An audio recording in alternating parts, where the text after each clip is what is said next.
Dude, this one is good. Greed, bad games, gross incompetence, talent leaving, stock manipulation, Hollywood corruption. WB Games, no. WB Discovery has been speedrunning their collapse for the past 5 years, and I'm surprised nobody has taken notice of it. You guys thought that Ubisoft was bad. You haven't seen anything yet. Absolute cinema. And I mean that unironically. We've seen for years as publishers and developers in the video game industry have been chasing Hollywood's tail. They just want to be like Hollywood. This is what it looks like when you're infested by it, when its rot has metastasized, when its control is strangling, because, well, mistakes at the top ultimately mean cuts at the bottom, and that's exactly what's going on at WB Games. These idiots thought that after the success, the wild success of Hogwarts Legacy, $1 billion in revenue should have been a live service game.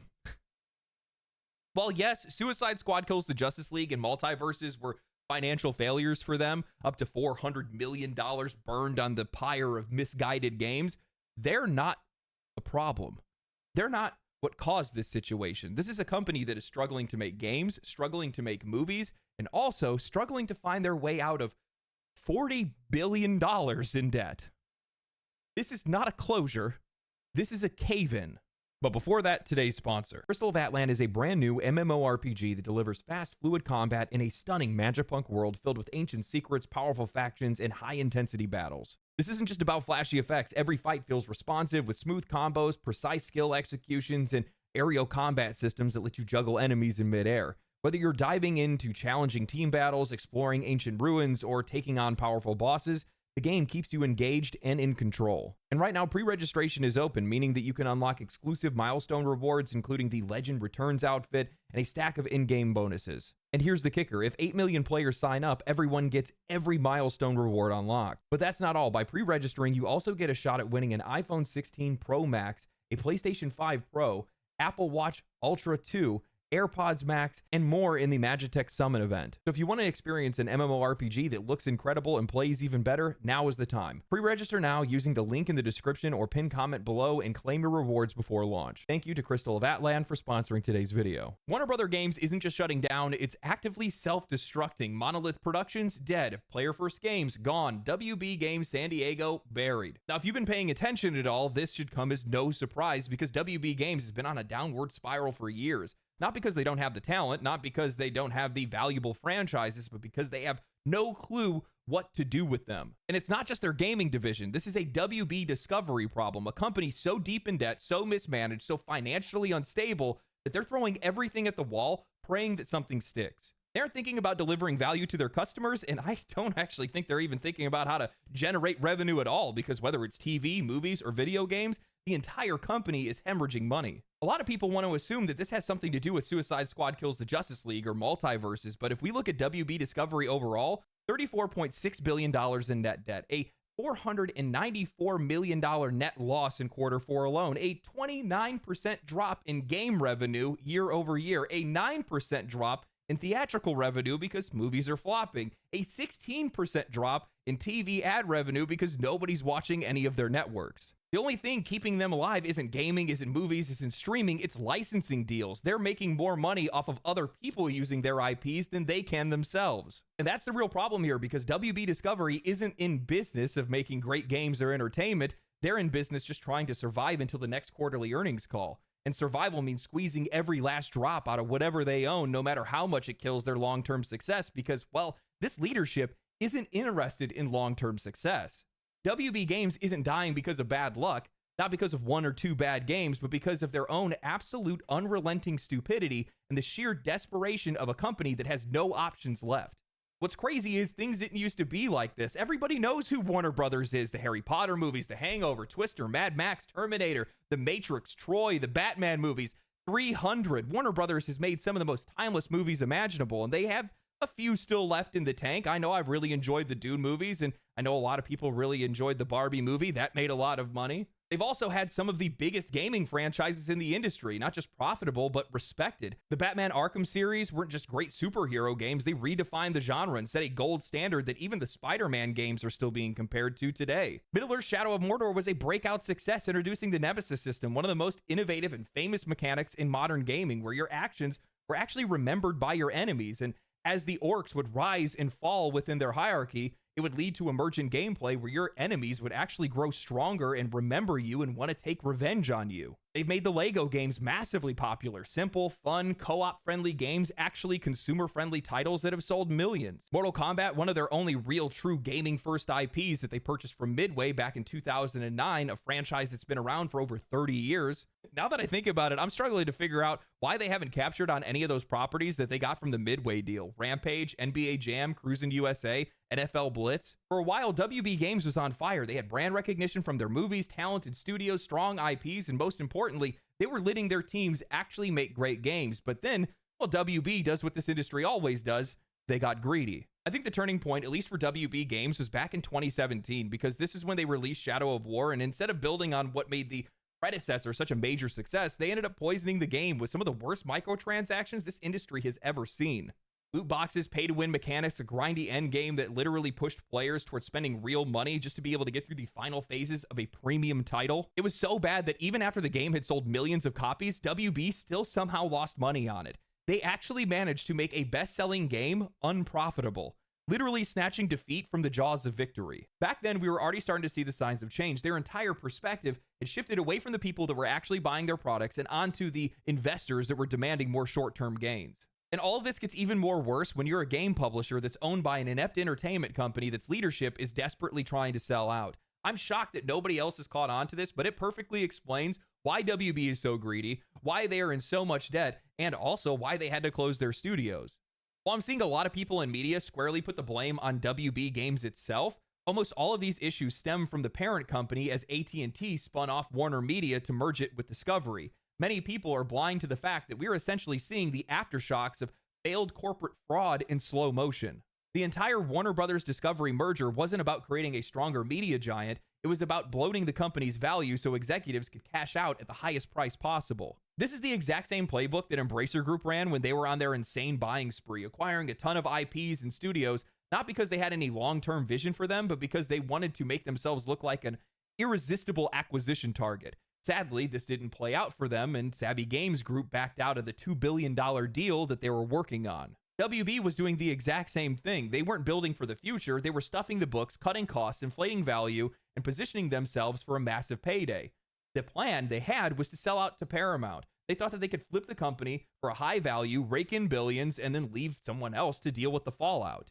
But Paramount wasn't stupid. Paramount CEO Bob Bakish passed on the deal. They looked at the numbers, the leadership, the assets, and they passed because they knew if they just waited a couple more years, they could buy WB Discovery for even cheaper.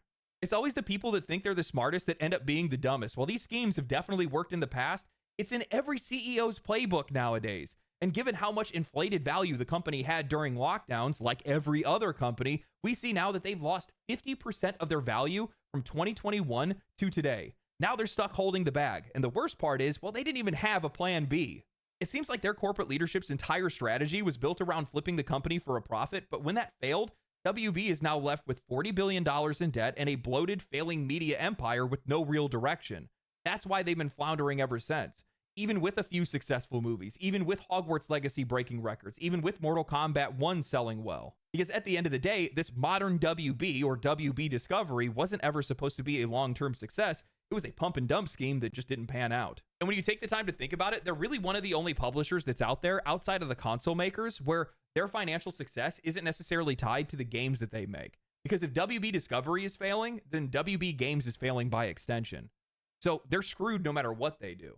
It doesn't matter if they're making profitable games. If they're still not making enough money, they could get cut either way. It just depends on how much they make versus how much they cost. And when you're attached to an already struggling media company with a CEO that doesn't have any value in games, understand games, or the industry whatsoever, everything is just an asset to be flipped. And on top of that, you're being exposed to Hollywood mentalities. You're in for a very rough ride. From my perspective, this is the least sustainable video game publisher in the entire industry by a country mile. A lot of people are going to point at Ubisoft. They're $4 billion in debt. These guys are almost $40 billion in debt in total for the entire company. They're not cooked, they're burnt, and they have been for a long time. You know, outside of Suicide Squad Kills the Justice League and Multiverses, while those definitely contributed to the situation that they're in, this might be the first time that I am not going to blame the studios for their closure. I'm not even going to blame their games for their closure. Well, I mean, Suicide Squad Kills the Justice League, but that studio didn't actually get closed down as a result of it. But from my perspective, this all goes on their parent company and its leadership, because that's where this goes in this case. Monolith, they didn't even want to make Wonder Woman. They had no interest in making that game whatsoever, and the players don't want it either. That one's obviously a Hollywood decision more than anything else, and that's the problem, because I don't think that things are going to get better for them. They can't get better for them. Not only are they shackled to the financial corpse of WB Discovery, but at the exact same time, they're being drugged down by it. They're underwater with crippling debt. You're dealing with executives that don't understand games. You have Hollywood parasites that are trying to bully and brute force their way into the industry. And on top of that, they're trend chasing so hard just to squeeze out any dollar they can that you're never going to be able to find success. They don't understand games. They don't understand the players. They don't have any respect for their audiences. They don't have any respect for the industry. How are you going to succeed? Now, while WB Discovery's leadership have definitely done their damage, WB Games isn't without blame. At this point, WB Games is probably the best example of what happens to a publisher when they chase the live service dragon off of a cliff. They aren't just doubling down on some of the worst monetization practices in the industry. They are teaching a masterclass on how to ruin your credibility and destroy any goodwill that you have with your fan base.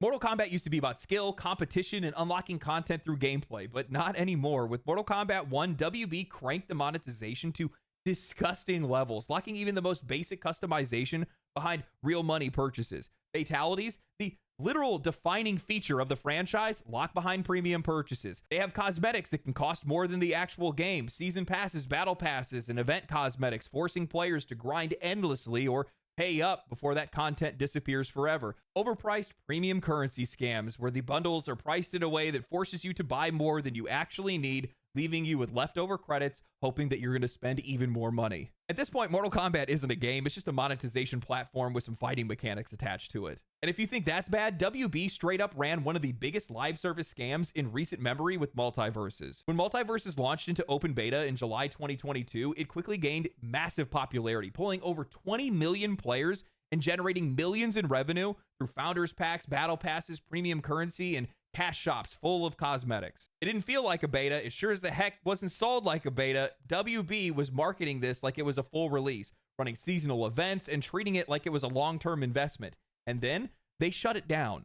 In March of 2023, WB suddenly announced that the beta would end in June of 2023, taking the entire game offline for over a year. Apparently, the studio that was making the game ran out of content, and instead of just leaving the game online and taking longer breaks in between updates, they just took it down entirely. No refunds, no guarantee that their purchases would carry over when the game re-released. No indication that the shutdown was coming before people had already spent money. Players had assumed that the game was like an early access launch and they could play the game, support it while it was in development, and that's seemingly how it was marketed. But that's definitely not how it ended. For an entire year, WB sat on players' purchases while pretending like this was all part of the plan.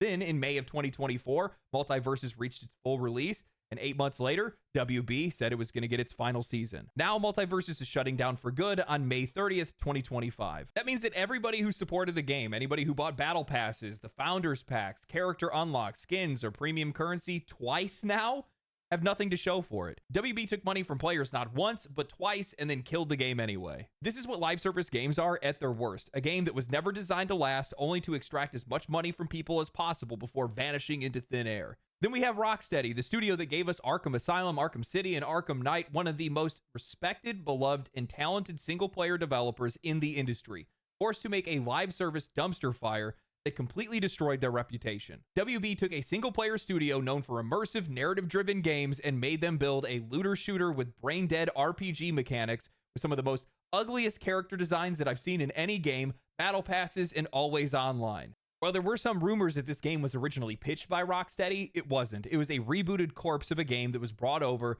from WB Studios. Suicide Squad was doomed from the start. It didn't reflect anything of Rocksteady's talent in the slightest. The core design was fundamentally flawed because it wasn't built for fun. It was built to be monetized. Every gameplay loop was designed around engagement metrics, not player enjoyment. I mean, they put in characters that historically do not use firearms into a looter shooter simply for the purpose of it being a live service loop. The game was delayed multiple times, but no matter how many times you try to fix it, you can't fix something that is broken at its foundation. WB Games forced one of the best single-player studios in the entire industry to make a generic, trend-chasing, microtransaction-riddled mess, and it bombed. Over $2 million burned, and Rocksteady's credibility completely shattered. Nothing to show for it. Now, you would think that they would have learned their lesson. To kill the Justice League flop, Multiverses is shutting down, tons of live service games across the industry are failing, but WB saw Hogwarts Legacy, their most successful game of all time, a single-player game that became one of the best-selling games in years, made over $1 billion, and outsold Call of Duty for the first time in nearly 20 years. And their response was, this game should have been a live service.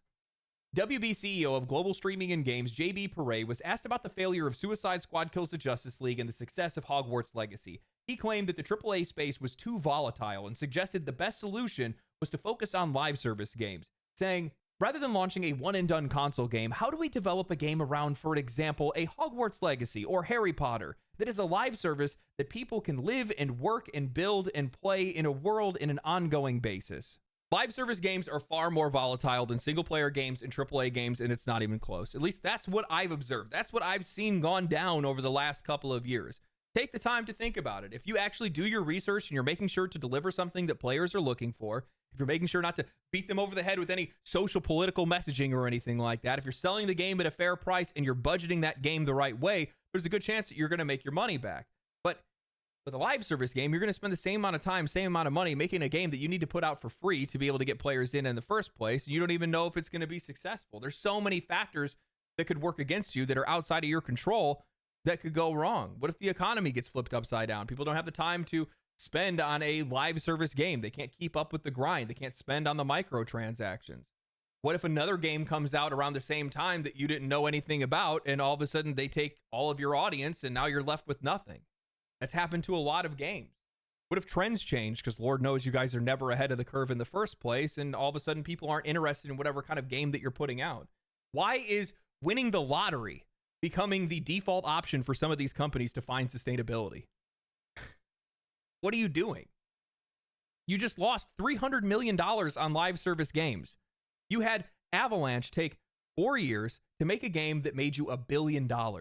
You have a bunch of executives that are sitting in a room looking at a bear trap and going, you know what? I'm going to stick my dick in that. That sounds like a good idea. What are you doing, man? They are the Suicide Squad. They're here to drive your company straight off a cliff. Every choice that their leadership has made has never had the customer in mind. It's never even had the brand's identity or the brand's integrity in mind. They're just haphazardly following the leader when it comes to the rest of the industry, because none of these career CEOs have an original bone in their body. They're always just following somebody else, copying somebody else's homework because they themselves do not know what to do. It's as simple as that. Oh, microtransactions? Well, we're going to put those in. Oh, live service is making money. Well, we're going to try that too. Oh, there's a new trend. Well, we're going to follow that.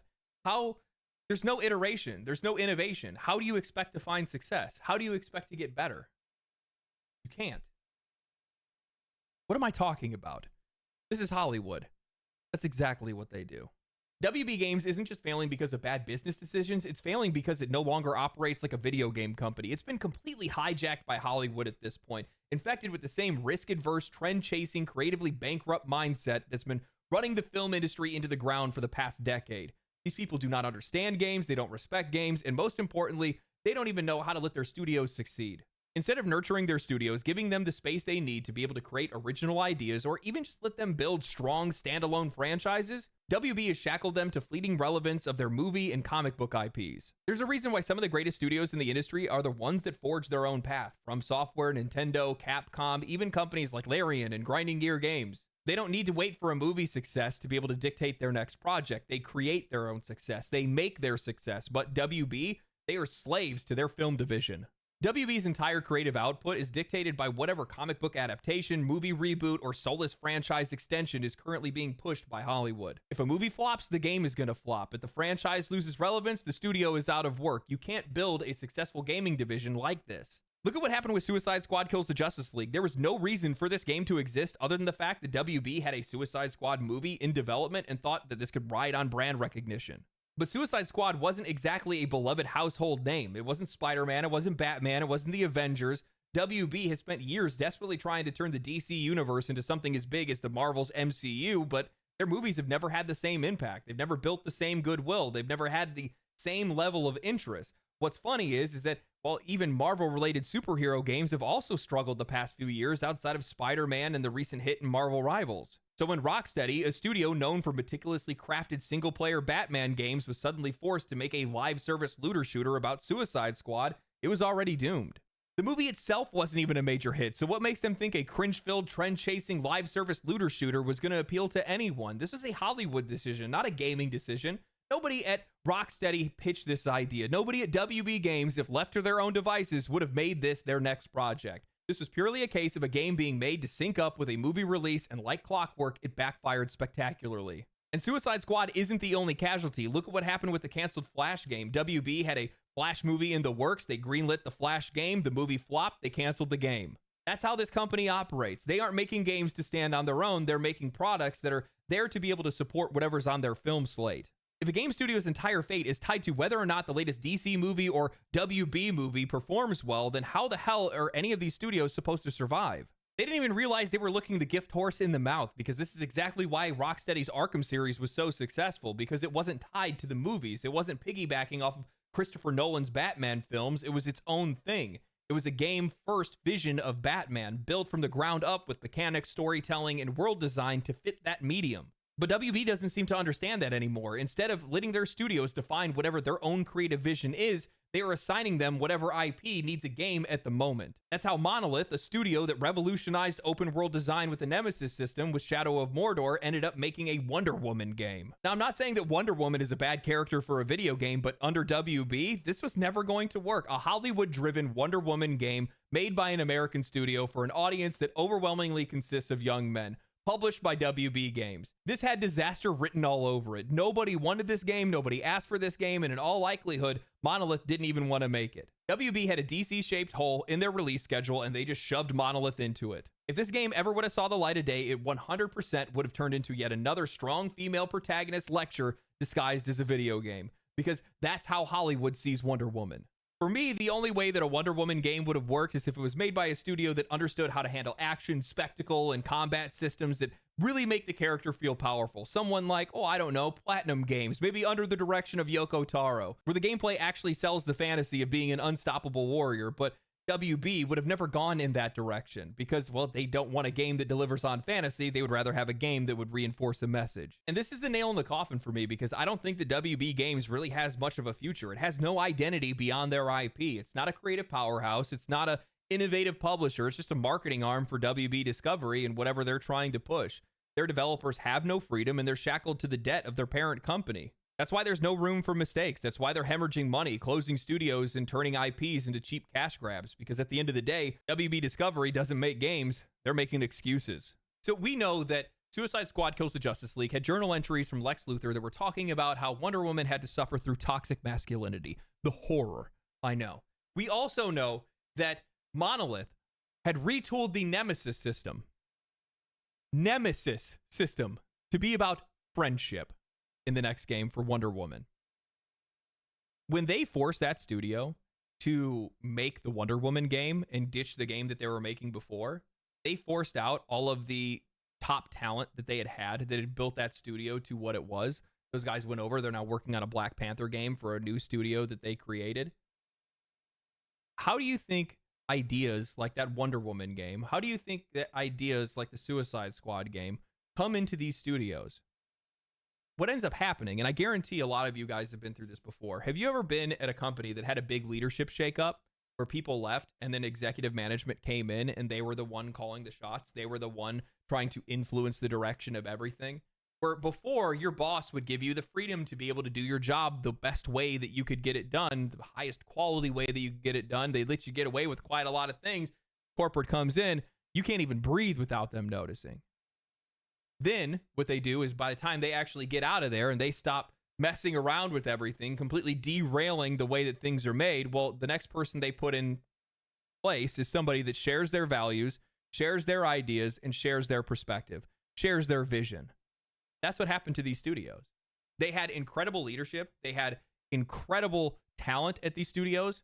However, the Hollywood minds and the Hollywood corporates push these guys out and replace them with fucking skinwalkers that are making games based on whatever they want up at the top. And that's the reflection of what you're getting in these games now. So not only are they inundated with all of this horrible monetization, microtransaction, live service, all of that nonsense, but you're also getting their perspective, their vision of what they want the world to look like and how they want to preach to players and all that stuff all runs downhill and into these games.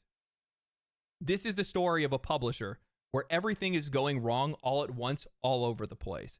They weren't built for sustainability, or at least they're not building for sustainability anymore. They're not making games for the players anymore. They're not giving their creatives any space to actually be creative or anything like that. And on top of that, they have forced out all of their talent and replaced them with clones more than anything else.